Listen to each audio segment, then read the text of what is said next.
Hello NEET candidates, university of Delhi ने BMS and BUMS के लिए रजिस्ट्रेशन स्टार्ट करने का नोटिफिकेशन रिलीज़ कर दिया है। इस नोटिफिकेशन के अकॉर्डिंग जो बीएमएस एंड बीयूएमएस कोर्स का जो रजिस्ट्रेशन है ऑनलाइन, वो 1 सितंबर से स्टार्ट हो जाएगा फ्रॉम 10 AM और इसका जो लास्ट डेट है रजिस्ट्रेशन करने का वो है 10 सितंबर अप टू 5 PM। बता दें कि जो दिल्ली यूनिवर्सिटी का जो बीएमएस और बीयूएमएस कोर्स है, ये जो दिल्ली स्टेट के जो कैंडिडेट्स हैं जिनकी 11-12 दिल्ली के किसी स्कूल से हुई है, वो ही एलिजिबल होते हैं। बट इसमें 15% ऑल इंडिया कोटा भी होता है, यानी कि दिल्ली के अलावा अदर स्टेट के कैंडिडेट 15% कोटा के लिए अप्लाई कर सकते हैं। लेकिन जो 85% है वो स्टेट कोटा होता है। तो जिन भी स्टूडेंट्स की 11-12 दिल्ली के किसी स्कूल से हुई है, वो लोग 85% कोटा के लिए एलिजिबल हैं। तो इसमें आगे देख लेते हैं कि उसके बाद जो एक लिस्ट आती है जिसको मेरिट लिस्ट कहते हैं, ये मेरिट लिस्ट जो है वो 13 सितंबर को आ जाएगी और उसके बाद एक फ़ाइनल लिस्ट आएगी एलिजिबल कैंडिडेट्स की, वो आएगी 16 सितंबर सैटरडे को। उसके बाद जो फर्स्ट राउंड का रिज़ल्ट है वो 19 सितंबर को आ जाएगा। उसके बाद अलॉटेड इंस्टीट्यूट या कॉलेज में आपका जो रिपोर्टिंग का जो प्रोसेस है वो स्टार्ट हो जाएगा 20 सितंबर से 25 सितंबर तक। फिर उसके बाद सेकेंड एंड थर्ड राउंड का भी इन्होंने थोड़ा सा शेड्यूल बताया है, बहुत डिटेल में नहीं है, ब्रीफ है। कि इसके बाद एक मेरिट लिस्ट आएगी सेकेंड राउंड के लिए, वो आएगी 27 सितंबर को। एंड देन जो रिपोर्टिंग है सेकेंड राउंड की अलॉटेड कॉलेज में, वो रहेगी 29 सितंबर टू 4 अक्टूबर। उसके बाद फिर से थर्ड राउंड के लिए एक मेरिट लिस्ट आएगी एलिजिबल कैंडिडेट्स की 7 अक्टूबर को। और जो रिपोर्टिंग है अलॉटेड कॉलेज में एडमिशन के लिए, वो 9 अक्टूबर टू 12 अक्टूबर में ये का टाइम पीरियड दिया गया है। अगर सपोज़ थर्ड राउंड के बाद कुछ भी सीट्स वैकेंट रह जाती हैं, तो फिर mop up and stay vacancy round conduct किया जाएगा। ये जो शेड्यूल है ये टेंटेटिव है, यानी कि इसमें कुछ चेंजेस हो सकते हैं, तो ये फिर आगे के टाइम में नोटिफाई करेगा दिल्ली यूनिवर्सिटी। ये जो एडमिशन है बीयूएमएस कोर्स में, इसमें जो एडमिशन है वो NCI-SM की जो परमिशन आने के बाद ही स्टार्ट होगा। तो इसके लिए एक सेपरेट एडमिशन नोटिफिकेशन भी पब्लिश किया जाएगा। जो इनकी जो वेबसाइट है, इसकी वेबसाइट बता देते हैं क्या है, www.fmsc.ac.in, यानी फैकल्टी ऑफ आयुर्वेदा एंड यूनानी मेडिसिन। तो उसमें एक आपको लिंक मिलेगा बीएमएस एंड बीयूएमएस कोर्स का 2023-24। उस पर क्लिक करते हुए आप लोगों को सारे अपडेट्स मिलेंगे और जो भी आपका रजिस्ट्रेशन है वो इसी लिंक के थ्रू होगा। तो ये मैंने आपको थोड़ा सा इसके बारे में बताया। सीट मैट्रिक्स देख लेते हैं, क्योंकि बीएमएस कोर्स के लिए सीट मैट्रिक्स भी आ चुकी है। अगर हम देखें कि सीट मैट्रिक्स, तो सीट मैट्रिक्स का मैं आपको बता देती हूँ। बीएमएस कोर्स के लिए टोटल जो सीट्स हैं वो हैं 53। इसमें देखिए जो 85% यानी कि जो दिल्ली कोटा है, उसके लिए जनरल कैटेगरी के लिए 17 सीट्स हैं।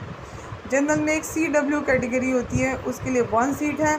जनरल PWBD के लिए 1 सीट है। SC के लिए 5 सीट्स हैं और SC CW के लिए 1 सीट है। ST के लिए 3 सीट्स हैं। OBC के लिए 10 सीट्स हैं और OBC PWBD का 1 सीट है। EWS के 4 सीट है। तो टोटल अगर हम 85% दिल्ली कोटा की सीट की बात करें तो 43 सीट्स हैं। और इसमें 2 सीट्स जो हैं इसके अलावा रिज़र्व रहती हैं सेंट्रल गवर्नमेंट के नॉमिनी के लिए, मतलब ऐसे स्टेट से नॉमिनेटेड कैंडिडेट्स के लिए 2 सीट्स हैं जहां पर ये कोर्स अवेलेबल नहीं है। 15% ऑल इंडिया कोटा के लिए 8 सीट्स हैं, तो टोटल 53 सीट्स हैं। अगर हम देखें all India quota and Delhi quota मिलाकर टोटल 53 सीट्स हैं। थोड़ी सी और डिटेल बता देती हूँ आपको मैं। इसमें जो कॉलेज है वो किस कॉलेज में एडमिशन आपको मिलेगा। देखिए, इसमें सबसे पहले मैं आपको ये बता देती हूँ कि इसका जो रजिस्ट्रेशन चार्जेस है वो कितना है। इसमें जो रजिस्ट्रेशन चार्जेस हैं general, OBC and EWS category के कैंडिडेट्स के लिए 1500 है and SC, ST and PWD category के कैंडिडेट्स के लिए इसके चार्जेस हैं 1000। और इसमें थोड़ी और डिटेल हम लोग देख लेते हैं कि क्या है। इसमें जो डॉक्यूमेंट्स आपको रिक्वायर्ड होंगे अपलोडिंग के टाइम पे एक तो आपको पासपोर्ट साइज़ फ़ोटोग्राफ डालनी होगी जो कि जेपीजी फॉर्मेट में होना चाहिए। इसका साइज़ 150 KB से ज़्यादा नहीं होना चाहिए और इसकी जो लेंथ एंड विड्थ है वो बताई गई है 120 बाय 130। सेल्फ अटेस्टेड कॉपी होनी चाहिए जो आपका नीट का जो एडमिट कार्ड है वो। इसका साइज़ 200 KB से ज़्यादा नहीं होना चाहिए। एक सेल्फ अटेस्टेड कॉपी आपका नीट का स्कोर कार्ड, ये सब आपको PDF फॉर्मेट में चाहिए। स्कोर एंड एडमिट कार्ड, इसका साइज़ भी 200 KB से ज़्यादा नहीं होना चाहिए। एक सेल्फ अटेस्टेड कॉपी आपको आधार कार्ड की चाहिए होगी, वो भी PDF फॉर्मेट में होना चाहिए। उसका साइज़ भी 200 KB से ज़्यादा नहीं होना चाहिए। स्कैन सिग्नेचर चाहिए होंगे एप्लीकेंट के JPG में, इसका साइज़ 100 KB से ज़्यादा नहीं होना चाहिए। जो इसका मेज़रमेंट है वो 200 बाय 50 का बताया है। उसके बाद जो सेल्फ अटेस्टेड कॉपी चाहिए होगी आपको मैट्रिकुलेशन सर्टिफिकेट की, किस लिए? आपकी डेट ऑफ बर्थ के वेरिफिकेशन के लिए। तो ये भी PDF फॉर्मेट होना चाहिए, साइज़ 200 KB से ज़्यादा नहीं होना चाहिए। और क्या क्या चाहिए होगा आपको? एक सेल्फ अटेस्टेड कॉपी आपको चाहिए होगी हाई स्कूल मैट्रिकुलेशन या सेकेंडरी एग्जामिनेशन सर्टिफिकेट, अगर आपको BMS कोर्स में आप अप्लाई करना चाहिए। और इसके लिए एक कंडीशन है कि स्टूडेंट की जो 10th है उसमें हिंदी और संस्कृत ये सब्जेक्ट्स होने चाहिए जब आपने ये एग्ज़ाम क्लियर किया होगा, यानी 10th का तब, ये BMS कोर्स के लिए। और आपको सेल्फ अटेस्टेड कॉपी चाहिए वही high school matriculation secondary examination certificate की BUMS कोर्स के लिए। तो इसके लिए जो है इसका जो साइज़ है वो 200 KB से ज़्यादा नहीं होना चाहिए। एक आपको सेल्फ अटेस्टेड कॉपी चाहिए 10+2 मार्कशीट की, यानी कि 12th की। कोई साइज़ सबका 200 KB से ज़्यादा नहीं होना चाहिए और PDF फॉर्मेट में जितने भी डॉक्यूमेंट्स हैं वो सारे PDF फॉर्मेट में होने चाहिए। सेल्फ अटेस्टेड कॉपी चाहिए आपको 10+2 सर्टिफिकेट की, यानी 12th का सर्टिफिकेट। और एक आपको सर्टिफिकेट चाहिए उस स्कूल के प्रिंसिपल से जहाँ से आपने अपनी स्टडी कंप्लीट की है, जो कि आपको FMSC की वेबसाइट पे मिल जाएगा।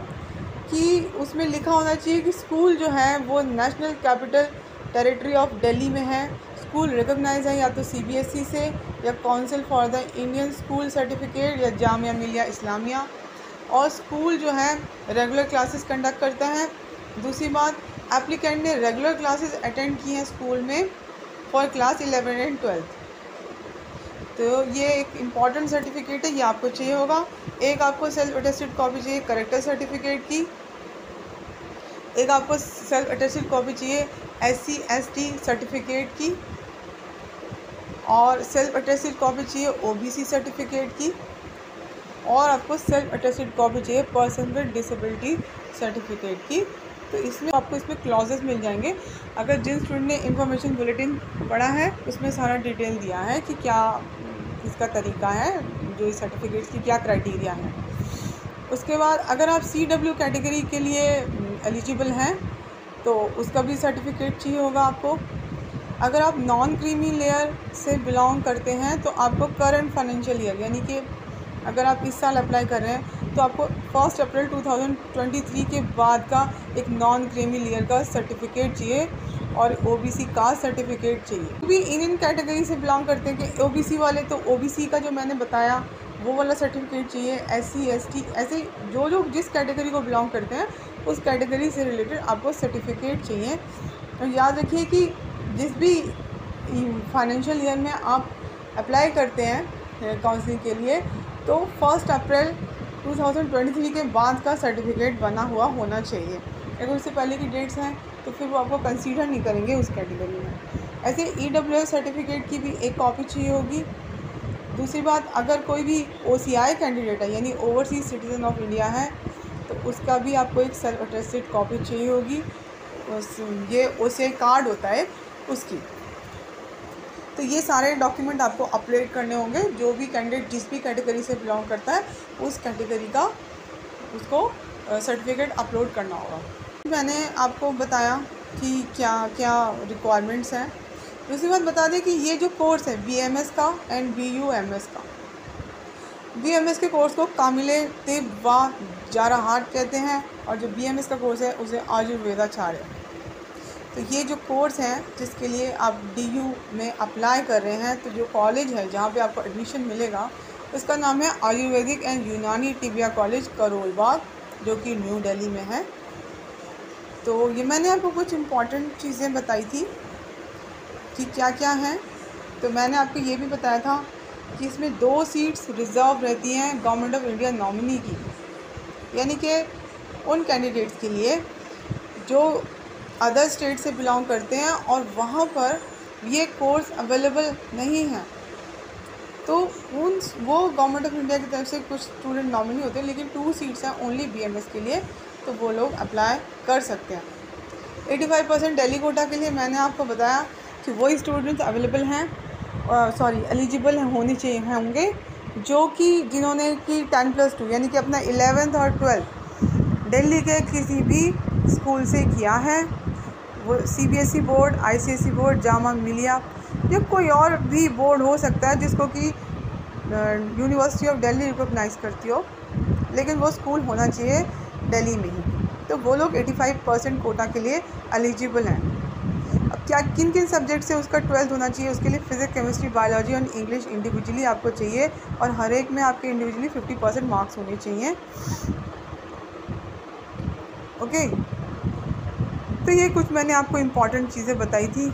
इसके अलावा अगर आपका कुछ भी क्वेरी हो तो आप पूछ सकते हैं। कि इम्पॉर्टेंट पॉइंट है, जो भी स्टूडेंट BMS कोर्स के लिए अप्लाई कर रहे हैं तो हाई स्कूल में यानी कि 10th स्टैंडर्ड तक आपका हिंदी और संस्कृत इनमें से एक कोई सब्जेक्ट होना चाहिए, तो तभी आप लोग एलिजिबल होंगे।